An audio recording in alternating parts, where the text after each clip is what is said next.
question comes from Bess Mosley. Thank you, Governor, Was it Beth? here. I'm sorry. Bess. Bess, okay, all right. I used to say as in Bess Truman. Oh, okay. But nobody knows who that is anymore. But thank you for being here. My question is, what tenet of the Republican Party do you find the most difficult to defend or support?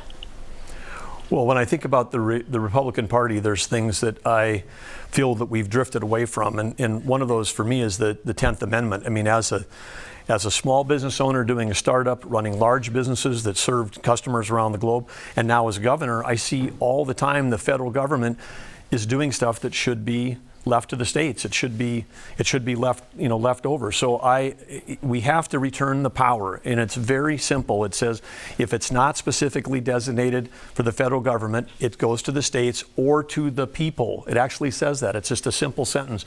And so when I see the Republican Party, trying to get into things where we're also overreaching, it kind of goes against this principle. I mean, for us to be consistent, we should be saying, hey, there isn't one size fits all federal rules. We return power to the states. The states should be smart at the legislative level to say, hey, that's a local issue, that's a school board issue, or maybe we don't even need a law. Maybe it's just up to the parents.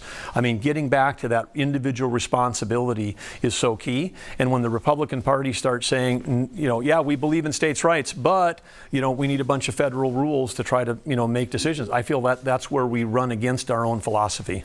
Thank you. Thank you, Bess. Quick follow-up for you there, Governor. Yeah. Obviously, one of your competitors in this race, Governor DeSantis, is in a high-profile fight with a private sector company in his own state, Disney.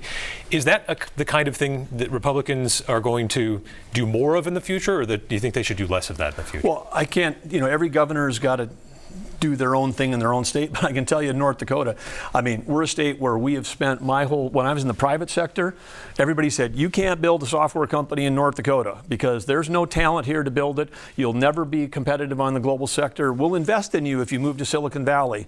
That's all I heard when I was a kid, over and over and over again. And we showed them, we had kids from 220 different small towns in North Dakota. We built a world-class company. We were on the 100 best places to work. We had award-winning software, award-winning service. So when I see, as a governor, I'm like, I want to attract talent and capital to my state. I'm not trying to drive out businesses from the state because, I'm picking fights with them. That would make no sense to me. Because if I care about the people in this country, and I care, which I do, we care deeply, and we care about our competitiveness, we shouldn't be attacking American companies. We should be trying to attract everybody to invest here in the United States. We're in competition. We're in a huge competition with China. Why would we be fighting with American companies? It doesn't make any sense to me as a business person. It doesn't make any sense to me as a governor. So if anybody's listening, if you want to come to North Dakota, we're open for business. We'd love to have you. Bring your talent, bring your capital, and let's go.